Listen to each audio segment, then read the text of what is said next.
Assalamualaikum warahmatullahi wabarakatuh, Ananda semuanya. Waalaikumsalam warahmatullahi wabarakatuh. Waalaikumsalam warahmatullahi wabarakatuh. Ananda semua bagaimana kabarnya? Alhamdulillah baik. Sehat, Bu. Alhamdulillah baik, Bu. Alhamdulillah. Semoga kita selalu dilindungi oleh Allah Subhanahu wa taala dan terjauh dari COVID-19 yang sedang marak pada saat ini. Baiklah, seperti biasanya untuk memulai pembelajaran, marilah kita awali dengan berdoa. Berdoa dalam hati masing-masing. Berdoa dimulai.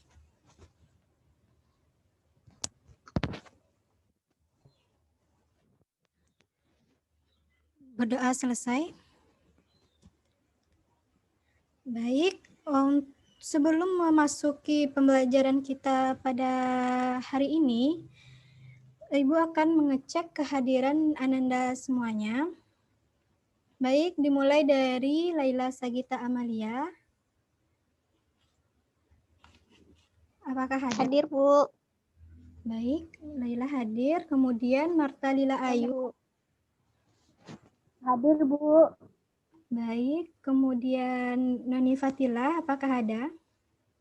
Hadir, Bu. Baik, kepada Novica Ashari ada? Ada, Bu, hadir. Baik, Rifatri Julianti Karila, apakah ada? Hadir, Bu. Alhamdulillah, berarti semuanya hadir ya sekarang. Baik, pada hari ini kita memasuki materi pembelajaran baru yaitu Kingdom Protista. Jadi sebelumnya Ibu juga udah share handout di WAG-nya, silahkan dilihat dan kita akan membahas pembelajaran melalui handout tersebut.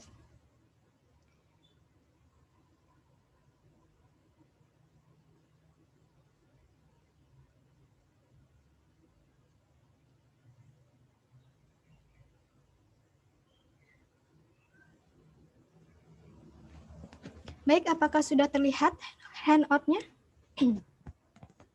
Sudah, Bu.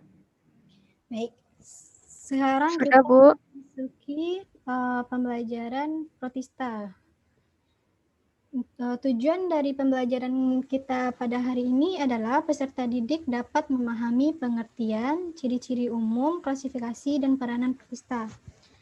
Nah, untuk hari ini mungkin kita cukup mempelajari sampai klasifikasi dari Protista, yaitu Protista mirip tumbuhan. Untuk Protista mirip jamur dan peranan dari Protista akan kita bahas minggu depan. Baik, langsung saja kepada pengertian dari Protista. Protista adalah makhluk hidup uniseluler maupun multiseluler yang tersusun sederhana dan sudah memiliki membran inti yang hidup secara soliter dan koloni. Soliter ini berarti dia itu hidup sendiri-sendiri, sedangkan koloni berarti dia hidup berkelompok. Sampai di sini paham apa itu Protista? Insya Allah paham, Bu. Baik, berarti selanjutnya kita Insya Allah paham, Bu. Baik, kita masuki ciri-ciri umum dari Protista. Nah, ini ada beberapa ciri-ciri umum dari Protista. Yang pertama adalah eukariotik, kemudian uniseluler, hidup bebas koloni atau soliter, seperti yang tadi kita bahas. Kemudian memiliki alat gerak sederhana. Ini akan kita bahas nantinya pada protozoa. Kemudian ada yang memiliki pigmen dan ada yang tidak memiliki pigmen. Kemudian ada yang autotrof, ada yang heterotrof. Autotrof ini berarti dia itu dapat menghasilkan makanan sendiri, sedangkan heterotrof dia tidak bisa menghasilkan makanan sendiri sehingga ada yang bersifat parasit.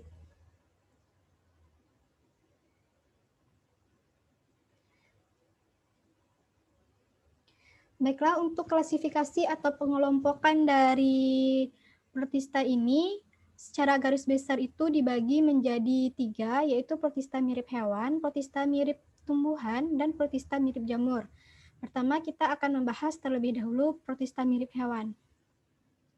Protista mirip hewan ini juga dikenal dengan nama protozoa. Ciri-ciri umum protozoa ini diantaranya adalah sifatnya yang uniseluler dan ukuran tubuhnya antara 10 mikro sampai dengan 6 mm. Kemudian tubuhnya itu dibungkus oleh pelikel atau kulit tipis. Kemudian protozoa ini bersifat heterotrof yang artinya ia tidak dapat menghasilkan makanannya sendiri. Kemudian protista mirip hewan atau protozoa ini ada yang hidup soliter dan ada yang berkoloni. Ada yang sendiri-sendiri, ada yang berkelompok. Kemudian kelompok protozoa ini bereproduksi dengan membelah sel atau yang dikenal juga dengan aseksual, dan ada juga yang berkonjugasi atau dengan cara seksual. Kemudian protozoa dapat bergerak dengan flagella, silia, maupun pseudopodia. Nah, protozoa ini tidak selamanya memiliki alat gerak. Ada juga protozoa yang tidak memiliki alat gerak. Kemudian pengelompokan protozoa itu ada 4. Yang pertama kita bahas terlebih dahulu rhizopoda. Rhizopoda ini merupakan protista mirip hewan yang memiliki kaki semu atau pseudopodium sebagai alat geraknya. Jadi dia itu memiliki alat gerak, cuman terlihat tidak ada. Jadi oleh itulah dinamakan dengan kaki semu. Kemudian untuk flagellata, dia itu protozoa yang dikategorikan sebagai flagellata yang memiliki flagel. Berarti sesuai dengan namanya, yaitu flagellata, berarti dia memiliki flagel atau yang disebut juga dengan bulu cambuk. Tubuhnya itu dilapisi pelikel atau lapisan tipis yang terbentuk dari protein. Kemudian flagellata ini dapat hidup bebas maupun sebagai parasit. Flagellata dibagi menjadi zooflagellata dan phytoflagellata. Kemudian ada yang ketiga namanya adalah ciliata. Nah, sesuai namanya ciliata, protista ciliata ini memiliki alat gerak berupa silia atau yang disebut juga dengan rambut getar. Habitatnya itu ada di air laut, di air tawar, dan ada pula yang parasit dan hidup di dalam tubuh organisme. Kemudian, tubuhnya itu dibungkus dengan pelikel dan memiliki 2 inti sel, yaitu mikronukleus dan makronukleus. Mikronukleus ini untuk reproduksi seksual dan makronukleus untuk reproduksi aseksual dan mengatur aktivitas. Kemudian ada yang terakhir namanya itu adalah sporozoa. Nah, sporozoa ini tidak memiliki alat gerak. Jadi, dia tuh hidup sebagai parasit di tubuh manusia maupun hewan. Nah, kenapa dinamakan dengan sporozoa? Karena dia itu bereproduksi dengan menghasilkan spora. Oleh karena itulah dia tuh dinamakan dengan sporozoa.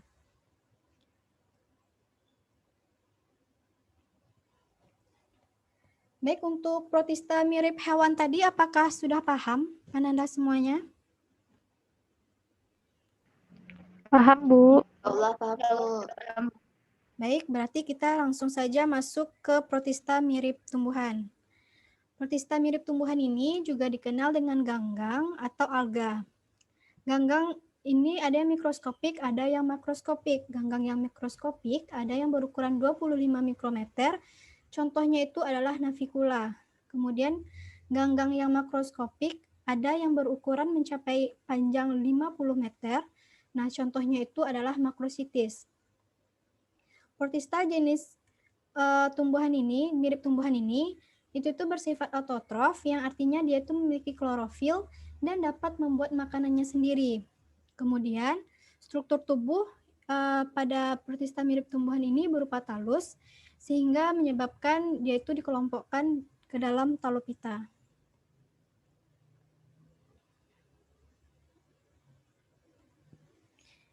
Nah, selanjutnya adalah pengelompokan alga. Nah, alga ini juga terbagi secara garis besarnya 4, yaitu alga hijau, alga coklat, alga keemasan, dan alga merah. Sekarang kita bahas terlebih dahulu alga hijau atau disebut juga dengan chlorophyta. Nah, seperti namanya, alga hijau ini didominasi oleh pigmen klorofil sehingga warnanya menjadi hijau. Kemudian alga hijau ini termasuk ke dalam organisme uniseluler yang berkoloni. Berarti dia ini hidup secara berkelompok, tidak soliter. Kemudian alga hijau ini memiliki peronoid. Nah, pirenoid ini akan digunakan untuk menyimpan makanan seperti pati dan protein. Kemudian contoh dari alga hijau ini adalah Chlorella, Ulva, Chlamydomonas, dan Spirogyra. Kemudian yang kedua kita masuk kepada alga coklat. Nah, dinamakan juga dengan Phaeophyta. Protista ini memiliki habitat di laut, kemudian tubuhnya itu memiliki cabang sebagai stipe. Nah, jika di tumbuhan itu dinamakan batang, pada alga coklat ini dinamakan stipe karena dia itu bukan tumbuhan sejati, melainkan hanya protista yang mirip tumbuhan. Kemudian daunnya itu dinamakan dengan frons dan akarnya itu dinamakan dengan hookfast yang berfungsi untuk menahan tubuh lapisan bawahnya. Kemudian warna coklat yang didapat dari alga coklat ini itu tuh dari pigmen klorofil A, C, fukosantin, karotenoid, dan xanthofil. Jadi pada alga coklat ini yang lebih dominan adalah fukosantin. Kemudian yang ketiga adalah alga keemasan atau chrysophyta. Alga keemasan atau chrysophyta ini memiliki ciri-ciri dengan memiliki pigmen yang terdiri dari karoten, xanthofil, dan pigmen klorofil A dan C. Kemudian alga keemasan ini hidup di air laut dan bereproduksi dengan dua cara, yaitu secara aseksual maupun seksual. Kemudian yang terakhir adalah alga merah atau dikenal dengan Rhodophyta. Alga merah ini hidup di air laut. Kemudian susunan tubuhnya itu kompleks karena ia termasuk organisme yang multiseluler. Kemudian pigmen yang memberi warna merah itu adalah R-phycoerythrin, phycocyanin, dan klorofil A dan D. Nah, pada alga merah ini yang lebih dominan adalah pigmen R-phycoerythrin. Kemudian talus pada alga merah ini berbentuk pohon dan tidak ada flagel. Dinding selnya berlapis-lapis. Kemudian dalam ekosistem alga merah ini berperan terhadap pembentukan terumbu karang. Kemudian sebagai bahan makanan, kosmetik, dan pembuatan agar. Nah, baik. Di sini Ibu sudah menyediakan beberapa gambar, yaitu gambar protozoa dan alga. Jadi, Ibu minta kepada Ananda semua untuk mengidentifikasinya dan mengelompokkannya. Untuk gambar satu ini termasuk ke dalam kalau kelas apa? Ibu minta kepada Novica. Novica ada? Ya, Bu. Oke, gambar Nomor 1 itu termasuk ke dalam itu, Bu. Protozoa, kelasnya itu Rhizopoda, Bu. Nah, benar sekali ya. Ini merupakan gambar dari Rhizopoda. Baik, selanjutnya kepada Laila Sagita Amalia. Kepada Laila, gambar nomor 2 ini merupakan kelas apa?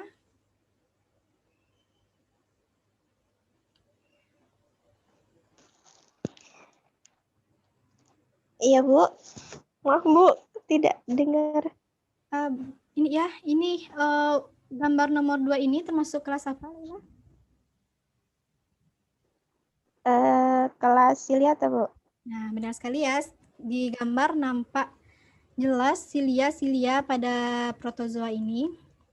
Baik, bagus Laila. Kemudian kepada Rifa Tri Julianti Karila, ini gambar ketiga merupakan kelas apa, Rifa? Karena terdapat flagel, jadi Rifa rasa flagellata, Bu. Nah, ya benar sekali Rifa. Itu adalah flagellata, karena sudah jelas ya seperti yang dibilang Rifa, terdapat flagel. Flagel yang panjang ini, maka dikelompokkan ke dalam flagellata. Baik, selanjutnya kepada Noni, Ananda Noni, ini termasuk jenis apa? Kelas apa? Termasuk ke kelas Sporozoa, Bu. Nah, ya benar sekali apa yang dibilang oleh Noni. Nampak jelas bahwa dia itu sama sekali tidak memiliki alat gerak. Baik, untuk sporozoa sepertinya udah paham semua ya. Paham, Bu. Baik, kita langsung saja masuk kepada yang alga. Karena di sini hanya ada 2 gambar, Ibu mungkin minta langsung sekaligus dijawab oleh Marta Lila Ayu. Untuk keduanya bisa, ya Marta? Itu gambar Rhodophyta dan Phaeophyta, Bu. Nah, ya benar sekali. Sangat benar apa yang dikatakan oleh Marta.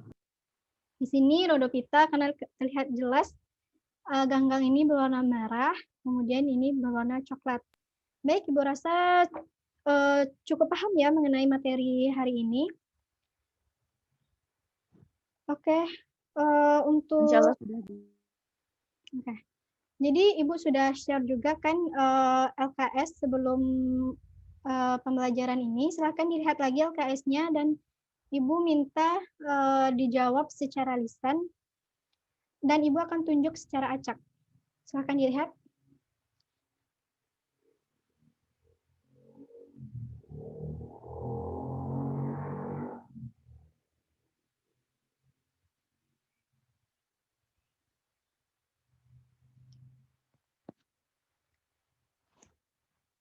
Baik, udah siap semuanya? Sudah, Bu. Baik, Sudah, Bu. Ya, Bu. baik. Untuk pertanyaan nomor 1, yaitu mengenai pengertian protista. Ibu minta untuk dijawab oleh Marta Lila Ayu. Kepada Marta, disilahkan. Baik, Bu. Protista adalah makhluk hidup uniseluler maupun multiseluler yang tersusun sederhana dan memiliki membran inti dengan hidup soliter dan berkoloni. Soliter berarti sendiri dan berkoloni berarti berkelompok, Bu. Ya, benar sekali ya yang udah dijawab oleh Marta, sudah detail sekali, sudah dijelaskan pengertian secara jelas oleh Marta Lila Ayu. Baik, untuk pertanyaan nomor 1, apakah ada yang ingin ditanyakan? Rasanya sudah cukup Baik, paham, Bu. baik. Kita lanjut kepada pertanyaan nomor 2, yaitu mengenai ciri-ciri umum dari protista. Jelaskan minimal 4 ciri-ciri umum dari protista. Baik, kepada Nafica Ashari, silakan dijawab.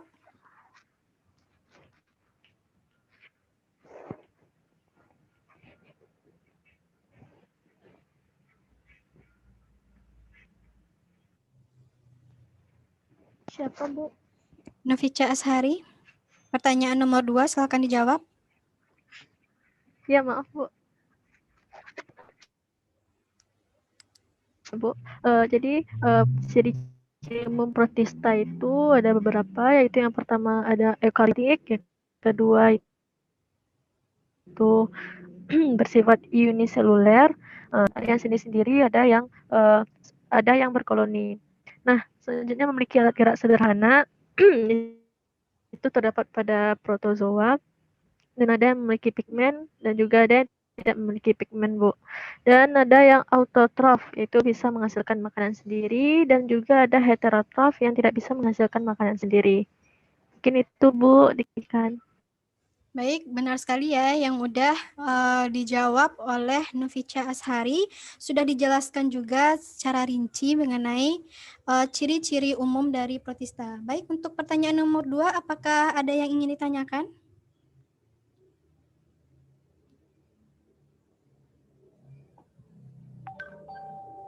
Baik, sepertinya tidak ada ya.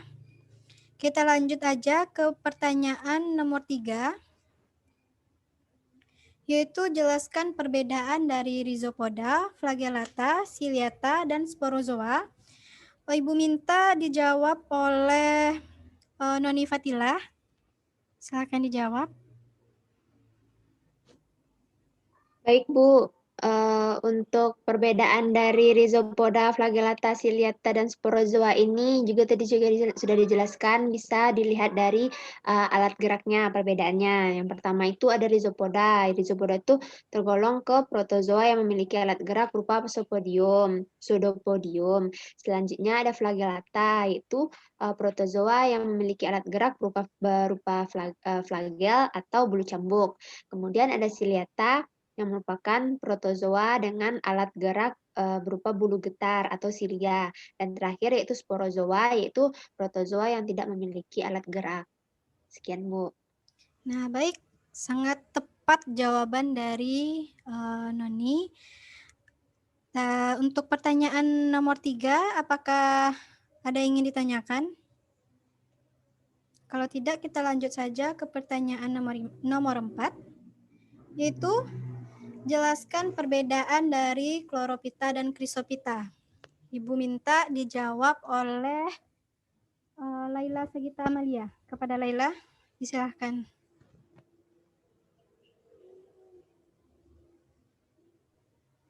Baik, Bu. Jawaban nomor 4.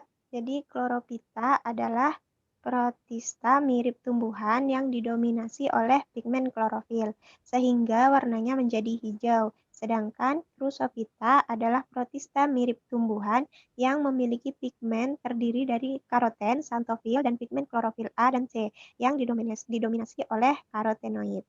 Nah, benar Sekian, sekali Bu. ya. Sudah tepat jawaban dari Laila. Baik, apakah ada yang ingin ditanyakan untuk pertanyaan nomor 4?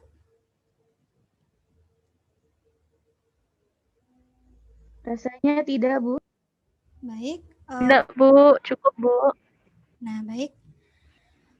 Mungkin untuk pertemuan pembelajaran hari ini sampai di sini dulu.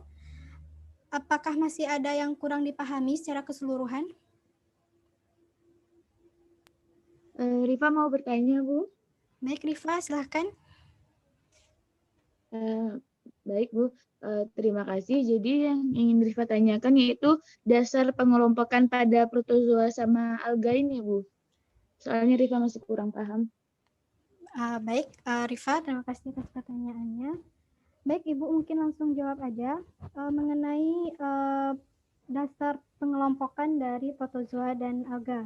Nah, pertama kita bahas terlebih dahulu yang protozoa. Jadi, dasar pengklasifikasian atau pengelompokan dari protozoa ini adalah berdasarkan ada tidaknya alat gerak dan jenis alat gerak yang dimiliki oleh protozoa tersebut. Kemudian, pada alga itu dasar pengklasifikasian atau pengelompokannya itu berdasarkan pigmen warna yang mendominasi alga tersebut. Baik, kepada Rifa, apakah sudah paham dengan jawabannya? Baik, terima kasih, Bu. Insya Allah Rifa sudah paham. Baik, terima kasih Rifa. Apakah masih ada yang ingin ditanyakan?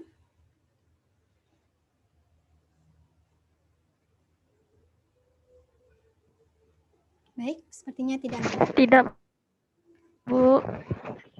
Baik, mungkin pada hari ini sampai di sini pembelajaran kita. Maka dengan pembelajaran hari ini dapat kita simpulkan bahwa protozoa itu merupakan makhluk hidup yang uniseluler ataupun multiseluler yang hidup secara soliter atau sendiri-sendiri dan hidup secara berkoloni atau berkelompok. Kemudian secara garis besar protista itu dibagi menjadi 3, yaitu protista mirip hewan, protista mirip tumbuhan, dan protista mirip jamur. Nah, untuk protista mirip hewan juga dikatakan protozoa, kemudian diklasifikasikan berdasarkan alat geraknya, yaitu ada Rhizopoda, ada Ciliata, ada Sporozoa, ada Flagellata. Kemudian untuk alga atau ganggang atau protista mirip tumbuhan itu tuh dikelompokkan berdasarkan pigmen yang mendominasi alga tersebut. Nah, baik. Untuk hari ini mungkin hanya itu. Ibu, untuk tugas minggu depan silahkan dilengkapi lembar kerja siswa tadi yang sudah kita bahas, lengkapi dengan tulis tangan. Kemudian dikirim ke Ibu sehari sebelum pembelajaran biologi dimulai untuk minggu depan. Kemudian untuk minggu depan, Baik, Bu. untuk Baik, Bu. kita akan membahas mengenai protista mirip jamur dan peranan dari protista. Baiklah, jika tidak ada lagi yang ingin ditanyakan, tetap jaga kesehatan, jangan lupa melaksanakan 3M, mencuci tangan, memakai masker, dan menjaga jarak. Baik,